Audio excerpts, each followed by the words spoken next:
네, 지난 12월 첫 주부터 3주째 빌립보서 말씀들 나누고 있습니다. 특별히 빌립보서에서 16번이나 바울 사도가 기쁨에 대한 이야기를 하고요. 그 중에는 기뻐하라라는 직접적인 명령들이 4번 포함되어 있는데, 그래서 어떻게 우리가 바울이 이야기하는 것과 같은 기쁨을 누릴 수 있는가에 대한 이야기들을 이제 하고 있죠. 그래서 오늘은 세 번째, 살아있는 구원으로 인해서 기뻐한다라는 내용으로 좀 말씀을 나누려고 해요. 근데 그 이야기를 하기 전에 우리가 구원에 대해서 우리가 가지고 있는 생각들을 좀 다시 한번 정돈합시다. 귀에 못이 박히도록 들었던 이야기는 하지만 또 낯선 분들도 있으실 것 같아요.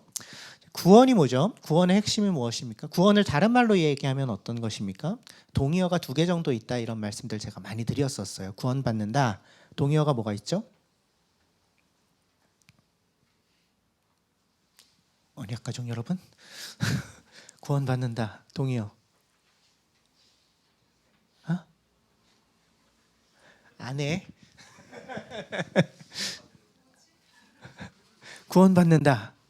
2개의 동의어가 있어요. 자, 이러면 설교 길어지는데, 네.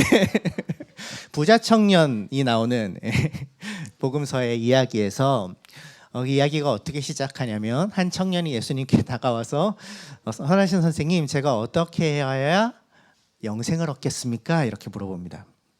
그러니까 예수님 이런 율법에 나오는 것들이 있지 않느냐, 그걸 지켜서 행하라, 이렇게 말씀하시죠. 저는 어려서부터 그런 것들 다 지켰는데요, 한 가지 부족한 게 있는데 예수님 말씀하시길, 네가 가진 것을 다 팔아서 가난한 자들에게 주고 나를 따라라, 이렇게 말씀하십니다. 그 부자 청년이 근심하면서 떠나가죠. 그러자 예수님이 제자들에게 말씀하시기를, 부자가 하나님 나라에 들어가기는 어렵다, 이렇게 말씀하십니다. 그래서 제자들이 수근거려요. 그렇다면 누가 구원을 얻을 수 있겠는가? 근데 이 이야기에서 3가지의 개념들이 동의어로 사용됩니다. 영생을 얻는 방법에 대해서 이 사람이 질문했고, 그 말씀을 예수님께서 그 방법을 얘기해 주셨는데, 그 사람이 근심하며 떠나가자 하나님 나라에 들어가는 것이 어렵다, 부자가. 예수님 말씀하시고, 제자들이 그렇다면 누가 구원을 얻을 수 있겠는가? 기억이 되살아 나시죠? 제가 이 얘기 되게 많이 했는데, 네. 그래서 구원받는다의 동의어는 뭐예요? 그러면 첫 번째는 영생을 얻는다, 또 하나는 하나님 나라에 들어간다. 네, 그렇습니다. 이게 의도치 않게 이게 설교가 길어져요, 이러면. 네. 그렇군요. 단어가 아니라 문장이어서. 네, 알겠습니다. 네, 제가 잘못했군요. 네. 네. 그래서 구원의 핵심은 이제 하나님 나라에 들어간다. 그러니까 하나님 나라에 들어간다는 건 또 뭐죠? 하나님의 다스림을 받으며 산다라는 거죠. 우리가 죽어서 좋은 곳 가는 게 아니고, 그게 핵심이 아니고, 지금 여기서 하나님의 다스림을 받는 것, 하나님의 다스림 아래에서 사는 것, 그것이 하나님 나라에 들어간다는 것의 의미죠. 굉장히 사실은 역동적인 표현이에요. 지금 어떤 삶을 살고 있는가, 지금 현재, 이것과 관련된 이야기입니다.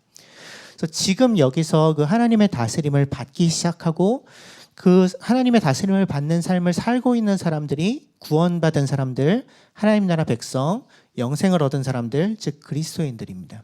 우리들이죠. 그래서 지금 여기서 그 하나님의 다스림을, 즉 하나님 나라를 살고 있는 사람들이 나중에 죽어서도 완성된 하나님의 나라에 들어가는 거예요. 또는 예수님이 다시 오셨을 때 완성된 하나님에 들어가는 것입니다. 그래서 이게 과거적인 의미가 있고, 그래서 구원에, 또는 하나님 나라에, 똑같은 얘기, 반복하지 않을게요. 하나님 나라에 들어가는 것, 영생을 얻는 것, 이 세 가지 똑같은 개념인데, 이 과거적인 의미가 있고, 이미 우리가 구원을 받았다. 예수 그리스도의 십자가로 말미암아 그것을 믿음으로 구원을 받았다. 즉 하나님 나라에 들어갔다. 과거적인 것, 또 미래적인 것, 우리가 언젠가 예수님 다시 오셨을 때 완성되어 임할 하나님의 나라, 완전히 임할 하나님의 통치 가운데로 들어간다. 미래적인 것이 있고, 또 한 가지가 뭐가 있어요? 과거와 미래가 있다면 현재가 있죠. 지금 여기에서 그 하나님 나라를 살아낸다. 그래서 하나님 나라에 들어가는 삶, 즉 구원이란 하나님과의 사귐 속에서 그분의 다스림을 받으며 그분과 동행하여 걸어가는 우리의 삶, 사실은 그 자체입니다. 이것이 하나님 나라, 즉 하늘나라, 곧 천국의 삶입니다. 그래서 참된 구원은 하나님 나라 백성으로서의 삶은 관계적이에요. 하나님과 맺는 관계. 그리고 현재 진행형입니다. 이미 받은 완료된 무언가, 그것만도 아니고요, 앞으로 우리가 받을 앞으로 우리가 경험할 이제 그것만도 아니고요. 지금 우리 안에서 일어나고 있는, 지금 우리 안에서 진행되고 있는, 우리의 삶 가운데 드러나고 있는 어떤 것이 사실은 핵심이에요. 과거로부터 시작해서 미래에 완성될 그 구원을 누리는 자리가 현재이기 때문입니다. 지금 여기에서. 근데 그 구원에는 기쁨이 있습니다. 하늘에 속한 기쁨이 있죠. 그리고 그 기쁨은 나중에 우리가 그 나라에 완성되어 임할 그 나라에 가서만 누리는 것이 아니라 지금 여기서 누릴 수 있는 현재적인 구원으로서 맛볼 수 있는 그러한 기쁨이에요. 주님께서 그 선명한 구원의 기쁨을 우리에게 선물로 주셨고 지금도 주고 계시기 때문에 바울이 계속해서 기쁨에 대한 이야기를 하고 있는 것입니다. 그래서 빌립보 교회에 편지를 보내면서 16번이나 말하고 있는 거죠. 근데 안타까운 것은 무엇이냐면 이런 지금 주어진 기쁨, 지금 우리가 누릴 수 있는 그 구원의 기쁨을 우리가 맛보지 못하는 경우가 굉장히 많다는 것입니다. 왜냐하면 우리가 지금 그 살아있는 구원으로 인한 기쁨을 누리는 걸 가로막는 장애물들이 있기 때문이에요. 여러 가지 장애물들이 있는데 오늘 빌립보서 3장에서 우리는 두 가지의 장애물을 확인할 수 있습니다. 그래서 오늘 본문을 같이 읽으면서 그 장애물들이 무엇인지, 그 장애물들을 뛰어넘어서 살아있는 구원의 기쁨으로 나아가는 방법들이 어떤 것인지 좀 알아보려고 합니다. 그래서 빌립보서 3장 1절부터 14절까지 세번역 성경으로 제가 넣어놨는데 강의 안에 같이 함께 읽어보겠습니다. 제가 너무 이 본문을 읽을 때 너무 빨리 읽는다라는 피드백이 있어서 약간 좀 여유를 두고 천천히 함께 한 구절 한 구절 좀 생각하면서 같이 읽어보겠습니다. 시작. 끝으로 나의 형제자매 여러분, 주 안에서 기뻐하십시오. 내가 같은 말을 되풀이해서 쓰는 것이 나에게는 번거롭지도 않고 여러분에게는 안전합니다. 개들을 조심하십시오. 악한 일꾼들을 조심하십시오. 살을 잘라내는 할례를 주장하는 자들을 조심하십시오. 하나님의 영으로 예배하며 그리스도 예수 안에서 자랑하며 육신을 의지하지 않는 우리들이야말로 참으로 할례 받은 사람입니다. 하기야 나는 육신에도 신뢰를 둘 만합니다. 다른 어떤 사람이 육신에 신뢰를 둘 만한 것이 있다고 생각하면 나는 더욱 그러합니다. 나는 난지 여드레 만에 할례를 받았고 이스라엘 민족 가운데서도 베냐민 지파요 히브리 사람 가운데서도 히브리 사람이요 율법으로는 바리새파 사람이요 열성으로는 교회를 박해한 사람이요 율법의 의로는 흠 잡힐 데가 없는 사람이었습니다. 그러나 나는 내게 이루었던 것은 무엇이든지 그리스도 때문에 해로운 것으로 여기게 되었습니다. 그뿐만 아니라 내 주 예수 그리스도를 아는 지식이 가장 고귀함으로 나는 그 밖의 모든 것을 해로 여깁니다. 나는 그리스도 때문에 모든 것을 잃었고 그 모든 것을 오물로 여깁니다. 나는 그리스도를 얻고 그리스도 안에 있는 사람으로 인정받으려고 합니다. 나는 율법에서 생기는 나 스스로의 의가 아니라 그리스도를 믿는 믿음으로 말미암아 오는 의, 곧 믿음에 근거하여 하나님에게서 오는 의를 얻으려고 합니다. 내가 바라는 것은 그리스도를 알고 그분의 부활의 능력을 깨닫고 그분의 고난에 동참하여 그분의 죽으심을 본받는 것입니다. 그리하여 나는 어떻게 해서든지 죽은 사람들 가운데서 살아나는 부활에 이르고 싶습니다. 나는 이것을 이미 얻은 것도 아니며 이미 목표점에 다다른 것도 아닙니다. 그리스도 예수께서 나를 사로잡으셨으므로 나는 그것을 붙들려고 쫓아가고 있습니다.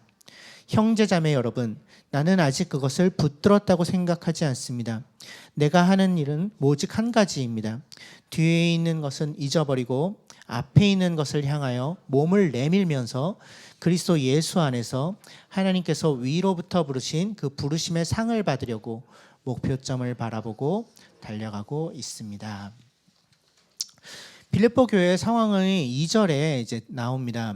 개들을 조심하십시오. 악한 일꾼들을 조심하십시오. 살을 잘라내는 할례를 주장하는 자들을 조심하십시오. 조심하십시오. 조심하십시오. 조심하십시오. 3번이나 블레페테라는 단어인데 바울이 이제 강조하면서 이 사람들을 조심해라라고 이야기를 해요.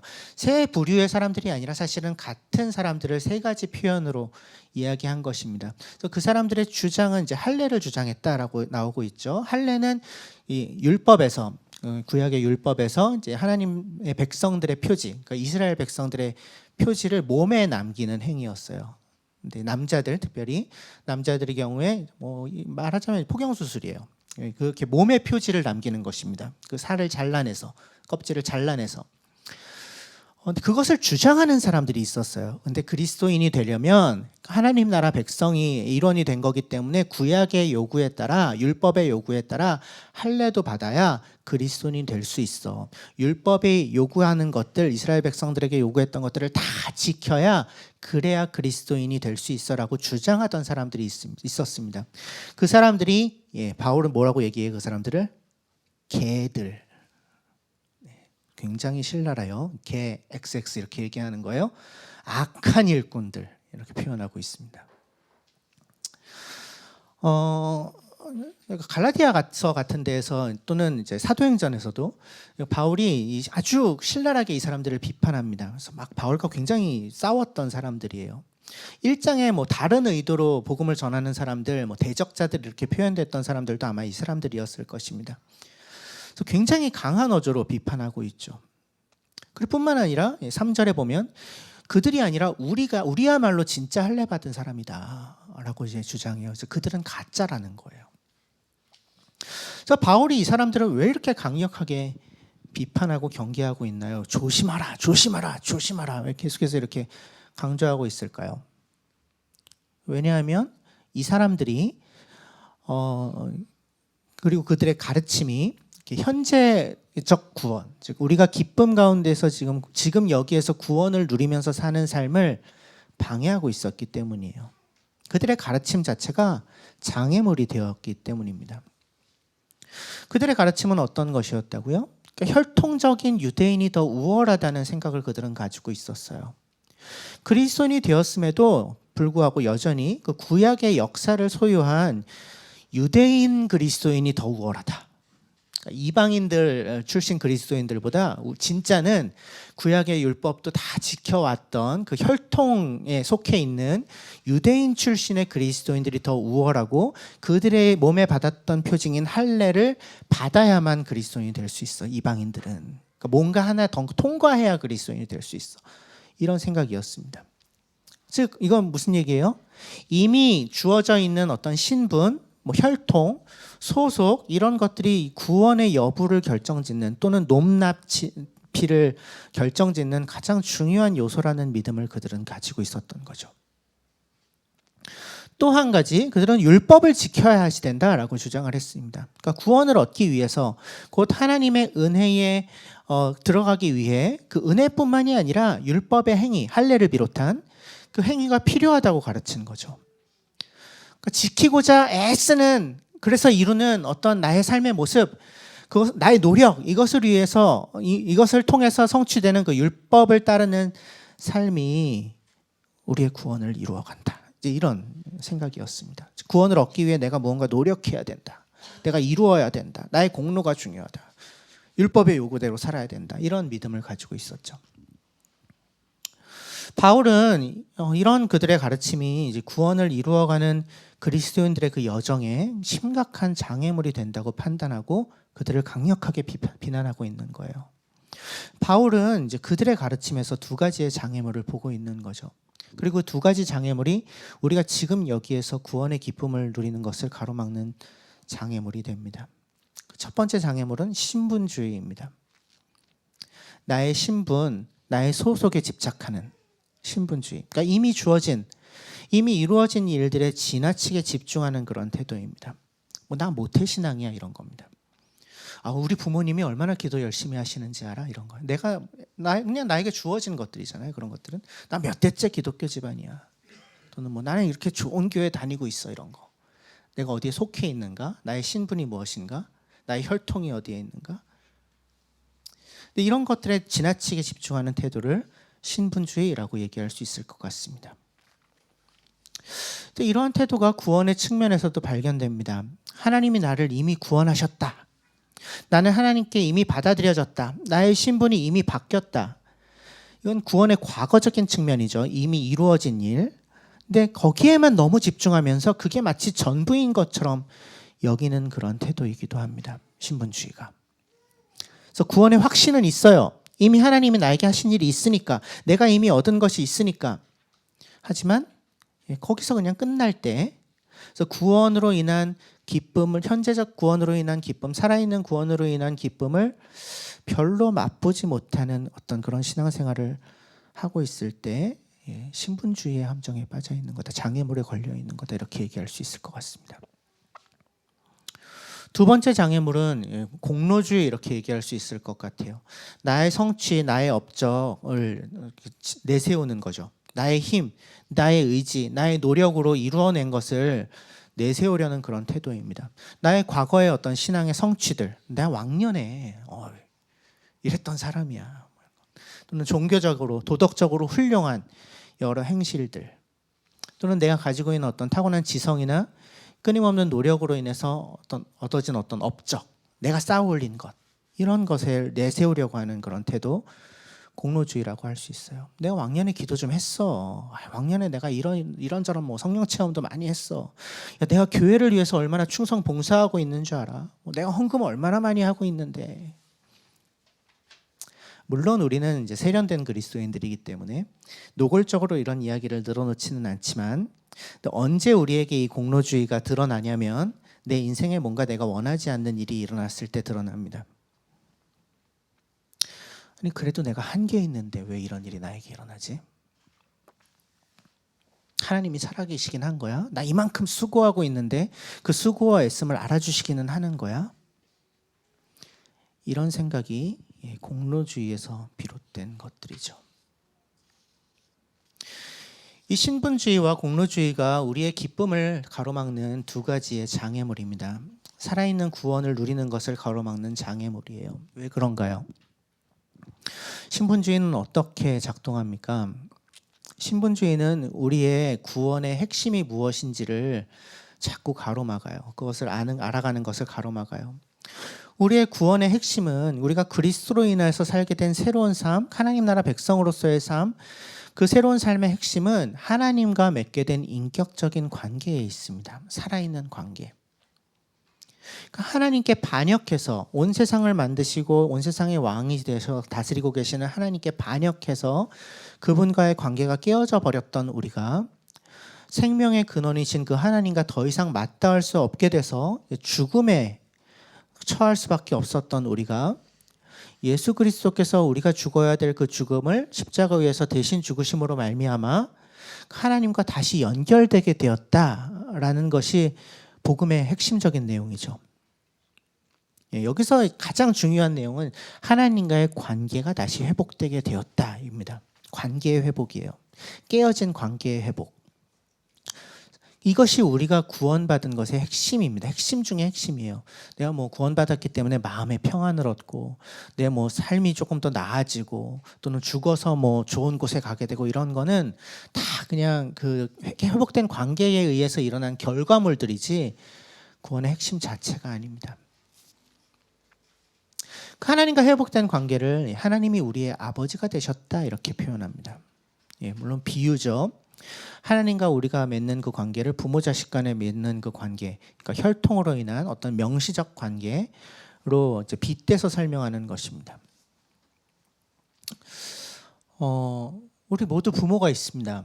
어머니 아버지가 있죠. 어머니 아버지 없이 태어난 사람은 아무도 없으니까요. 그건 이미 우리에게 주어진 일일 것입니다. 과거에 일어난 어떤 사건으로 이 관계가 시작되고 부모님과의 관계가 시작되고 이미 그것으로 완료된 것이에요. 이게 명시적 관계라고 할 수 있습니다. 이미 주어진 거, 이미 완료된 거예요. 나에게 아버지가 있어, 나에게 어머니가 있어.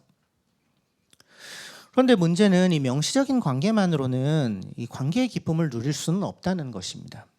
아버지는 계세요. 하지만 그 아버지와 인격적 관계를 맺고 있지 않는 때.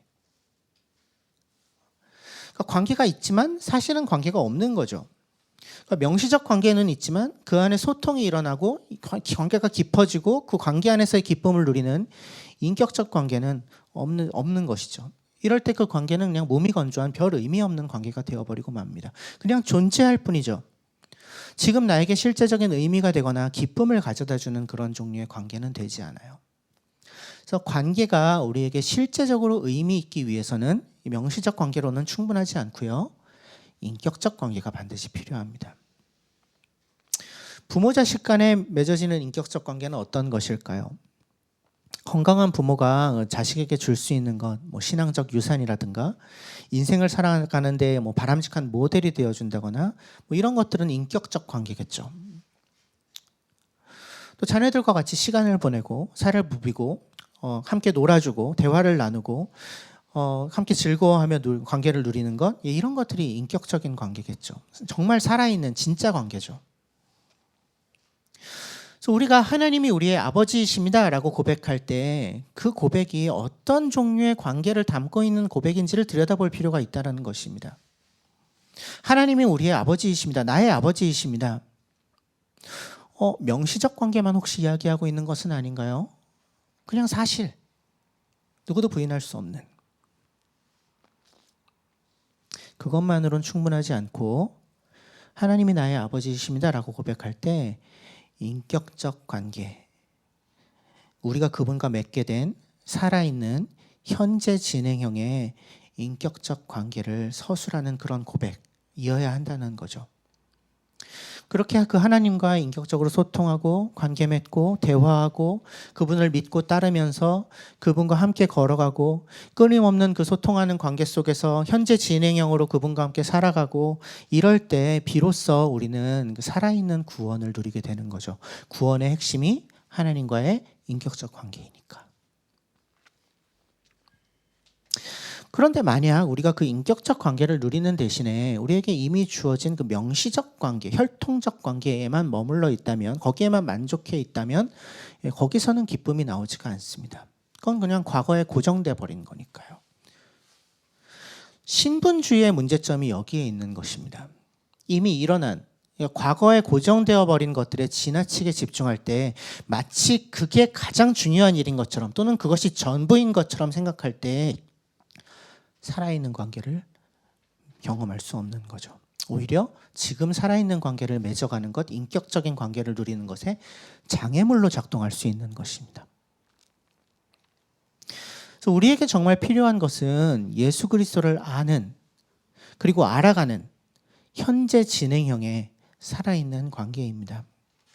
과거에 속한 이미 고정돼 버린 것이 아니고 지금 하나님과 함께 누리는 살아있는 관계예요. 그래서 정말 그 관계를, 그 살아있는 관계를 지금 나는 누리고 있는가? 그 인격적 관계를 누리고 있는가? 질문해 볼 필요가 있는 것이죠. 또 하나의 장애물, 공로주의가 구원의 기쁨을 가로막는 것은 그 구원을 가능케 한 힘인, 가장 핵심적인 힘인 하나님의 은혜로부터 우리를 떨어뜨려 놓는다는 것에 그것을 장애물로 작동하는 원인이 있습니다. 그러니까 하나님과 우리가 다시 인격적 관계를 맺을 수 있게 된 것은 하나님의 은혜 때문이죠. 우리가 뭘 잘해서가 아니에요. 우리가 뭐 예쁜 구석이 있어서가 아닙니다.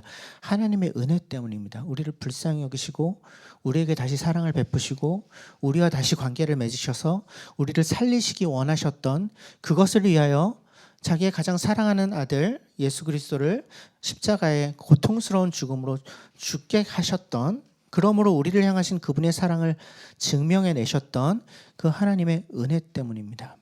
거저 주신 거예요. 우리는 대가를 지불할 수가 없어요. 우리의 공로를 전혀 내세울 수가 없죠. 근데 그럼에도 불구하고 특별히 신앙생활을 오래 한 사람들 사이에서 많이 발견되는 어떤 함정은, 착각은 우리가 무언가를 함으로써 그 구원을 얻어냈다는 그런 생각들이에요. 공로주의죠. 우리가 무언가를 함으로써 얻어냈다. 내가 무언가를 행함으로써 하나님의 호의를 얻어냈다. 내가 무언가를 잘했기 때문에 하나님이 나에게 은혜를 베푸셨다.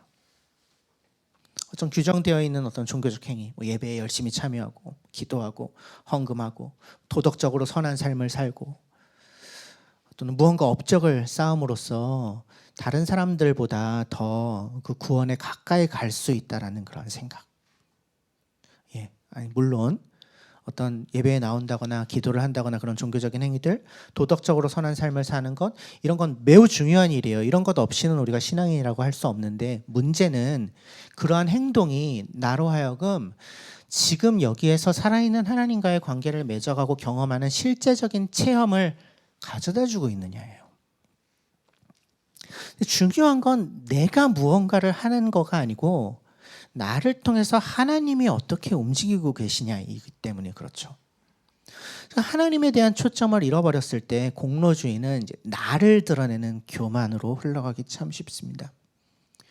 그렇게 공로주의가 작동할 때 그 구원에 있어서 그 하나님의 은혜가 가지고 있는 그 유일성, 그 고귀함을 퇴색시켜 버려요.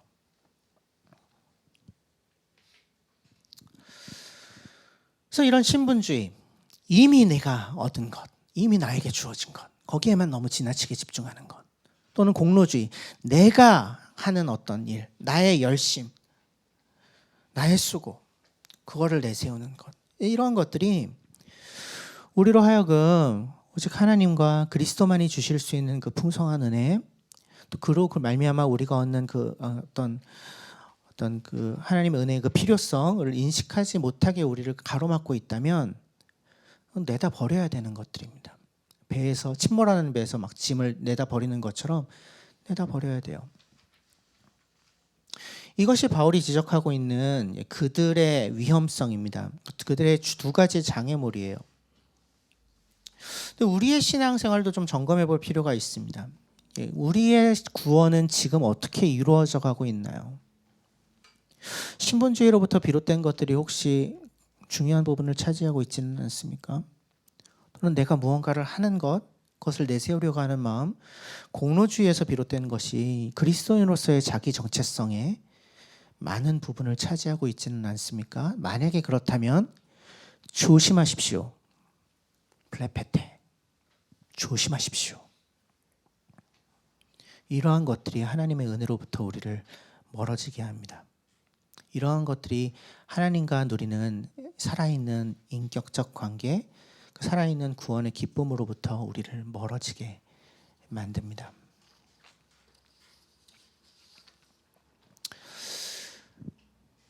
어떻게 이런 것들에 사로잡히지 않고 이런 장애물들에 가로막히지 않고 살아있는 구원을 누릴 수 있을까요?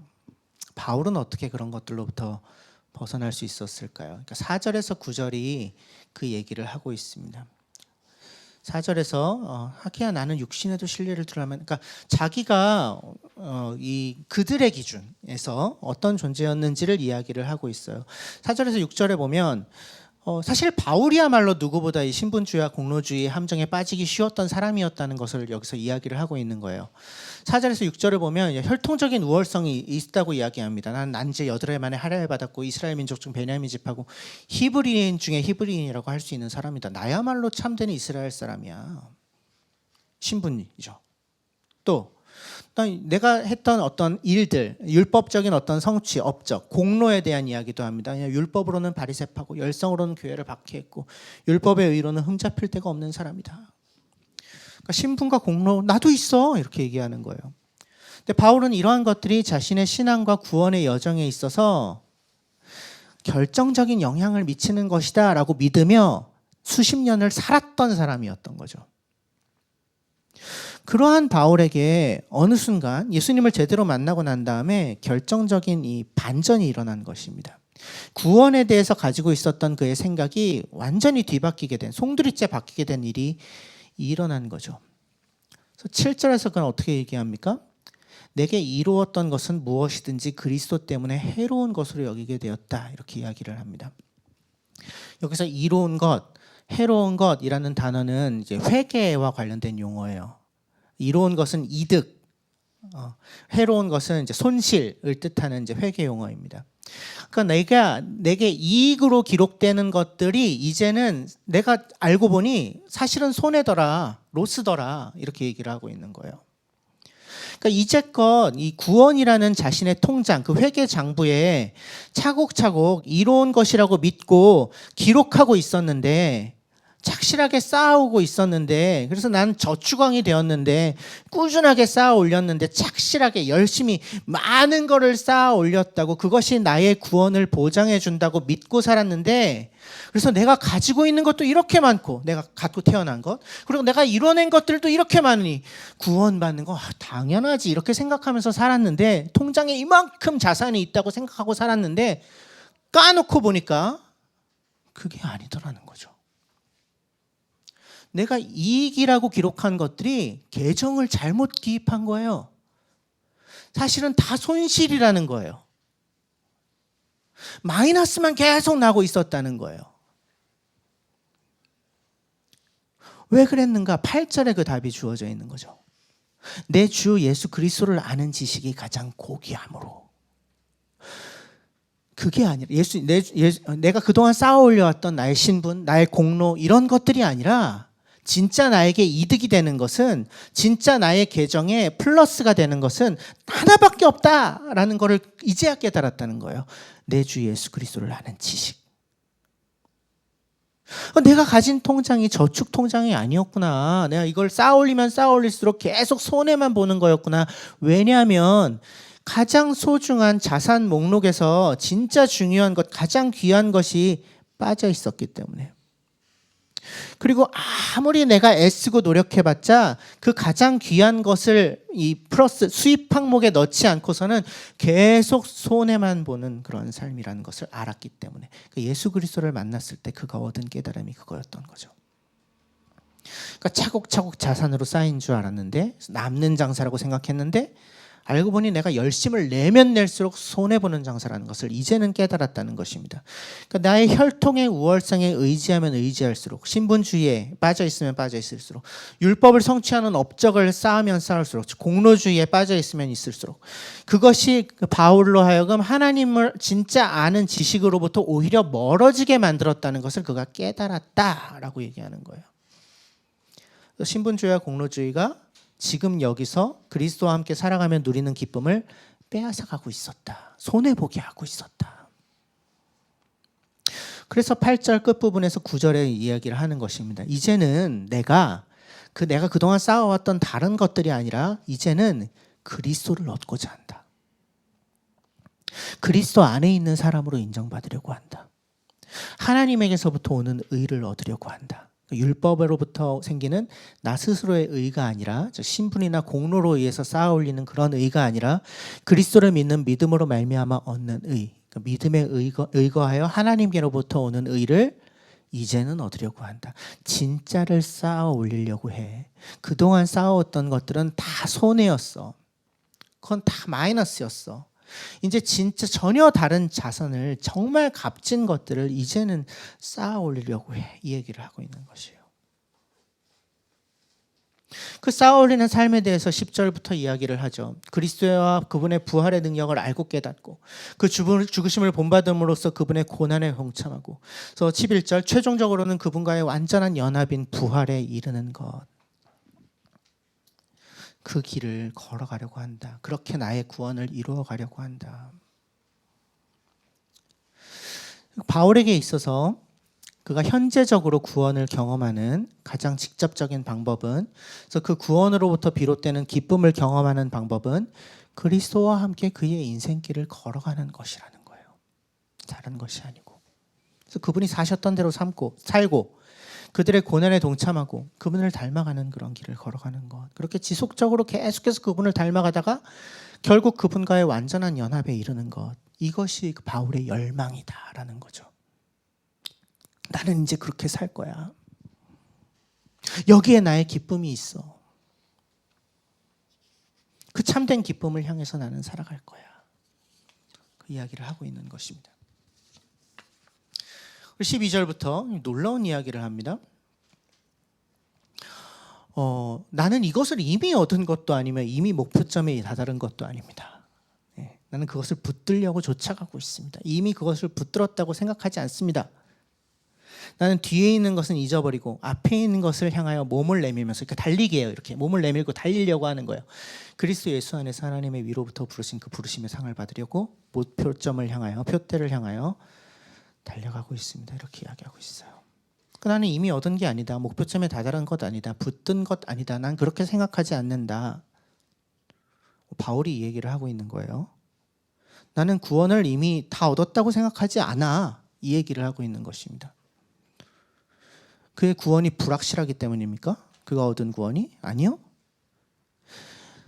이미 주어진 것, 이미 그가 붙잡고 있는 것들에만 머물러 있으면 지금 여기에서 살아서 경험하는 하나님과의 동행과 하나님과의 인격적인 교제가 약화될 수 있기 때문에 내가 이미 얻은 것들에만 머물러 있지는 않겠다라고 하는 선언인 거죠.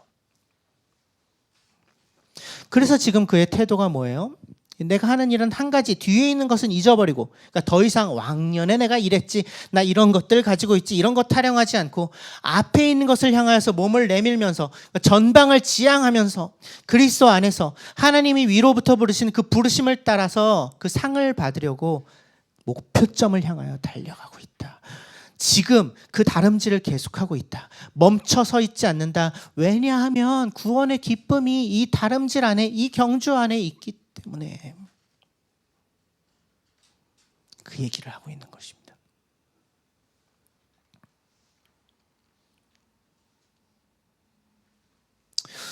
그래서 우리도 물어봐야 돼요.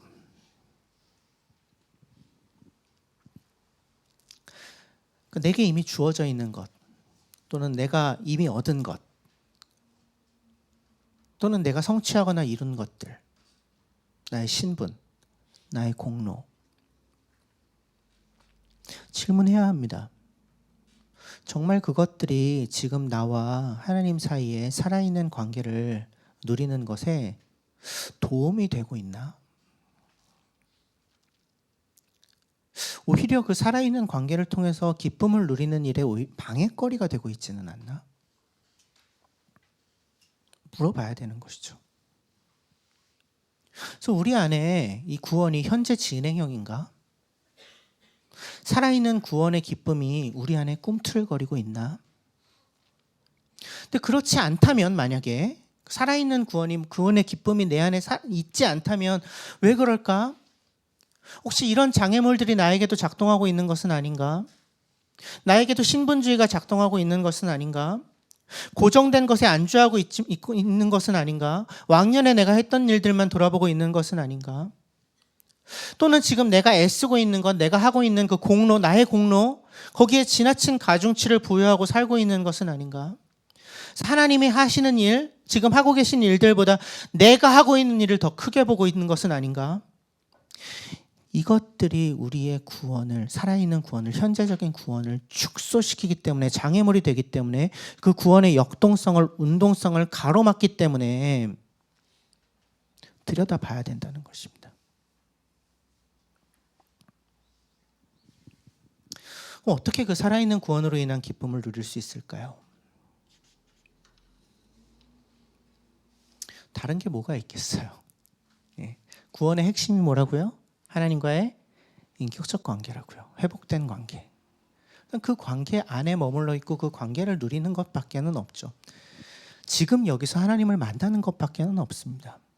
하나님 인격적인 관계 속에서 그분을 알아가고 그분을 닮아가고 그 가장 고귀하신 존재와 날이 가면 갈수록 깊어지는 사귐을 누리는 그러한 삶을 꿈꾸고 사는 것. 그분과의 그 인격적인 관계에 계속해서 발전해가는, 깊어져가는 그 관계를 통해서만 이 살아있는 구원으로 인한 기쁨을 우리가 맛볼 수 있습니다. 다른 방법은 없는 것 같아요. 이 얘기는 무슨 얘기냐? 우리가 지금 그 살아있는 구원, 현재적인 구원으로 인한 기쁨이 내 안에 점점 메말라가고 있다면 어쩌면 우리는 그 하나님과 현재 진행형인 살아있는 관계, 인격적인 관계로부터 멀어지고 있는 것일 수도 있다라는 이야기입니다. 하나님과 함께 보내는 시간이 필요해요. 그분과 함께 뒹굴어야 됩니다. 그 물리적 시간 없이 인격적 관계가 맺어지지 않아요. 그 어떠한 인격적인 관계도 물리적 시간을 들이지 않고선 맺어지지 않아요. 가정교회 공동체, 물리적 시간으로 함께 보내지 않으면, 그 자리에 내가 같이 가 있지 않으면 절대로 깊어지지 않아요. 신분, 이 명시적 관계는 있겠죠. 나는 이 가정에 속해 있어. 하지만 인격적 관계는 깊어지지 않아요. 그것만으로는 물리적 시간이 필요해요. 하나님과의 관계도 마찬가지입니다.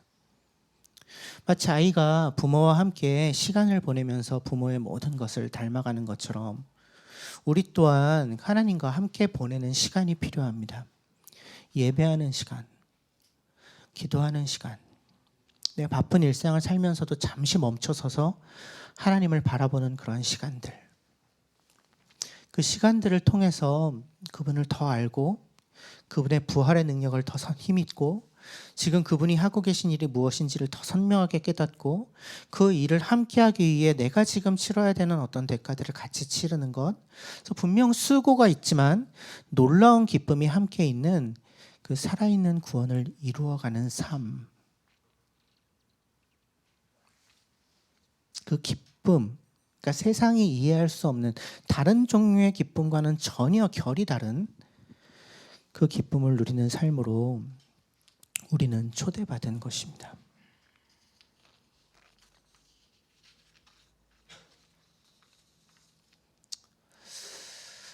(3장 1절에) 바울은 3장 1절 상반절 빌립보 교인들에게 이렇게 요청합니다. 같이 읽어보죠. 시작. 끝으로 나의 형제자매 여러분, 주 안에서 기뻐하십시오. 끝으로 나의 형제자매 여러분, 주 안에서 기뻐하십시오. 우리 옆에 있는 사람에게 좀 얘기해 줄래요? 주 안에서 기뻐하십시오. 주 안에서 기뻐하십시오. 나의 형제된 여러분, 나의 자매된 여러분, 주 안에서 기뻐하십시오. 주 안에서 기뻐하십시오. 근데 이게 뭐라고요? 지금 여기서 살아있는 구원을 누리고 그 구원으로 인한 기쁨을 누리는 삶을 사십시오. 이제 올해가 2주밖에 남지 않았습니다. 올해 우리에게 이 기쁨이 더 풍성해질 수 있을까요? 예, 있다고 생각해요. 우리가 하나님과 함께 뒹구는 시간을 더 보낼 수 있다면 2024년 새로 맞이할 해가 2023년 올해 지나간 한 해보다 이 살아있는 구원으로 인한 기쁨이 더 풍성해질 수 있을까요? 예, 있습니다. 우리가 그분과 인격적인 관계를 맺어가는 일을 할 수 있다면 우리가 새롭게 맞이할 2024년 새해에 그 기쁨이 더 풍성해지기를 간절히 바라요. 그렇게 우리 모두가 지금 여기 살아있는 구원을 누리고 더 분명하게 그 구원을 이루어가는 그 구원으로부터 말미암는 기쁨을 누리는 그런 사람들이 되어가기를, 그 길을 함께 걸어갈 수 있게 되기를 간절히 소망합니다. 잠시 침묵하겠습니다.